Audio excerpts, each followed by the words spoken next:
I welcome you to this lecture on what to do when you discover someone is an enemy. This is the part one. In this part one of this lecture, we shall look at the enemy factor. Why people fear enemy, who is an enemy, how enemies manifest their motivation. In part two, I will be looking at how to verify if someone is a suspected enemy or a real one, how to respond to an enemy, and why you should often seek to have an enemy. I mean the positive sides of having an enemy. One of the challenges of mankind is enemy consciousness, seeing evil everywhere. No one on earth can be free from either having an enemy or for being one to someone. For some people in Africa, the fear of enemy is the beginning of wisdom. They cannot celebrate birthdays, talk about their children in public, grant interviews, ride the cars they like, wear the best of clothes, build houses in their villages, or even go home at Christmas. The fear to interact freely with people, attend all student meetings because they fear the potentials of enemies around them. No, the human life is not that difficult. Come of it. Live your life and leave the enemies alone. Must you be defined by the fear of enemies? Must you live your life in morbid fear of enemies? The enemy you are afraid of is also afraid of you. Are you even sure these people are enemies? Some of the people you regard as enemies have not taken breakfast. How much more lunch? Leave this enemy consciousness alone. Your enemy never chop. Many of the people you turn to enemies no get time for you. Therefore, you are your own enemies most of the time. Go to some churches and listen to the content of their prayers. Enemies, enemies, enemies. Enemies in my father's house, enemies in my mother's house, enemy in my office, enemy in my compound, enemy in the face me and face you compound I live. Look, your enemy never chop breakfast. Leave enemies alone and face your life. But Bólá, are you saying there are no enemies? No. There are enemies, but not as powerful and as limiting as many people think they are. Your enemy never chop breakfast. Now, listen to this. Who is an enemy? And how does enmity manifest? An enemy is someone who actively opposes or harms you. This opposition can manifest in various forms. Number one, personal conflict. When a person works against your goals, undermines your effort, or seek to harm you emotionally, socially, or physically, this is an enemy. Number two, ideological opposition. When someone strongly disagrees with your beliefs, values, or vision, and listen to me, when he goes ahead to hinder your success or your cause, that is an enemy. Number three, hostile circumstances. It is not every time an enemy is human. Sometimes it can refer to impersonal forces such as challenges, hardships, or systemic issues that stands in opposition to your progress or to your well-being. There is also the spiritual enemy. In many religious or spiritual contexts, an enemy might also refer to forces of evil or negative influences that seek to derail one's purpose or spiritual journey, like sickness, delay, fear, poverty, hunger, bitterness, jealousy, anger. Things like these are also enemies.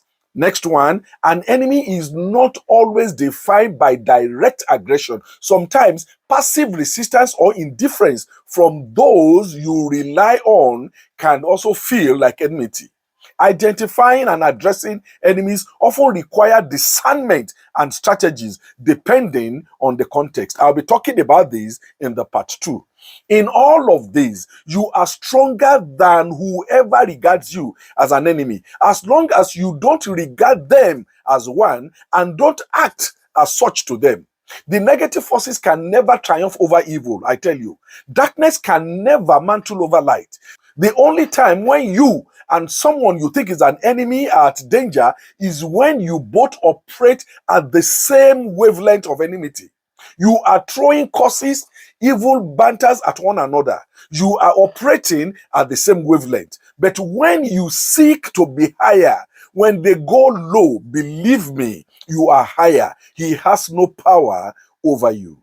Let me share with you some facts you must know about these convoluted ideas of enemies. An enemy is not born. Listen to me. An enemy is not born. One of your friends, neighbors, families, office mates, etc. becomes one. It is very rare to see someone who does not know you become your enemy.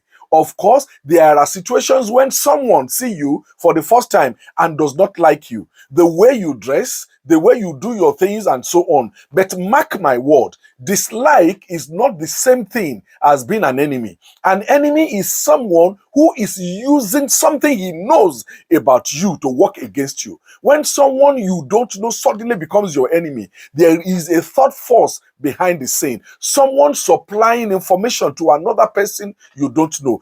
When an enemy within does not exist, the enemy outside cannot succeed. Believe me. Secondly, stop giving information no one asks you. Stop revealing things about yourself just to people. What the enemy uses against you most of the time is the information you have given. Even when asked, not all information you must supply.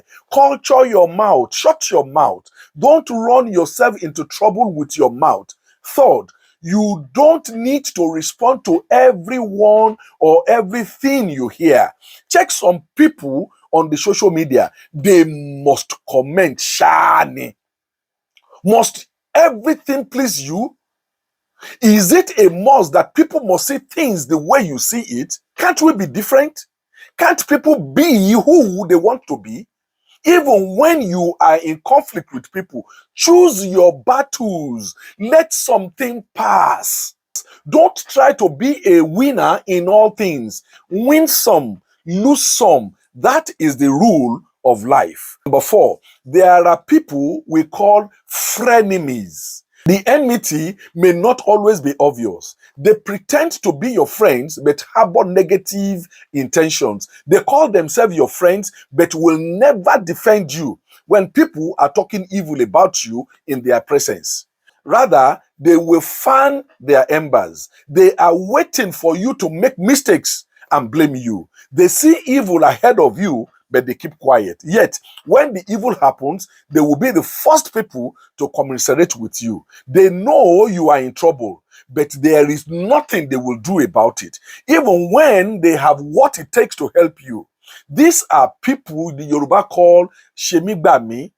In part 2, I will speak more on these Shemigbami people and how to treat their fuck up. Permit that language. Number 5, the enemies need your cooperation to succeed. It is an undeniable truth that no enemy, be it physical, spiritual, emotional, or circumstantial, can succeed without some level of cooperation from you. Whether that cooperation is given knowingly or unknowingly, your participation is a critical factor in determining the outcome of any confrontation. This concept underscores the power of individual choice and action in the face of opposition. Let me break it down for you here. Cooperation does not always manifest in direct agreement or active support. It can take more subtle form, such as your fear. When you allow fear to dominate your thought and your actions, you create an environment where the enemy thrives. Fear paralyzes your ability to resist and can lead you to make decisions that favor your enemy's agenda. Another one, ignorance. A lack of awareness about the enemy's strategies or your own strength makes it easier for them to manipulate and overpower you. Knowledge is a weapon, and ignorance is a weakness that the enemy exploits. Another one, compromise. Yielding small concessions over time can lead to a loss of control and eventual defeat. Compromise on values, principles, or boundaries pave way for a larger intrusions. Self-doubt also is there. When you doubt your abilities or your worth, you unconditionally and unconsciously align with the enemy's narrative that you are incapable or undeserving. Distraction, losing focus on your goals and priorities, give the enemy room to operate. A distracted person is easier to deceive and undermine. The enemy depends on you to succeed. They really have absolute power over you. I tell you this truth. Their strategies often rely on exploiting your weaknesses, habits, or decision. For example, your internal weakness. Enemies use internal flaws such as anger, pride, greed, or bitterness to provoke actions to harm you more than to help you. Permission through inaction. Sometimes cooperation comes in the form of doing nothing. When you fail to take a stand, enforce boundaries, and address issues, the enemy interprets your silence as consent. Number 6, not everyone is an enemy. Listen to me. Not everyone is an enemy. Perceived enemies may just be a critic. Some critics offer value insight disguised as harsh feedback. Be careful not to see everyone as evil. Stop suspecting people. Self-reflection is essential. Sometimes enmity arises from misunderstanding or one's own action. Understanding this fact helps in navigating relationship wisely and maintaining a clear, focused path to personal and professional growth. Some people have become their own enemies by their own constant act of suspicion and fear of other people's action that were actually genuine. In part 2 of this lecture on enemy, that is coming very shortly, I will speak on how to verify if someone is truly an enemy and what to do when you confirm that. And know what? Don't you think we all deserve to have an enemy? Don't you think there is a positive side to enemies? Merry Christmas to you, and may the Lord be with you. Bye.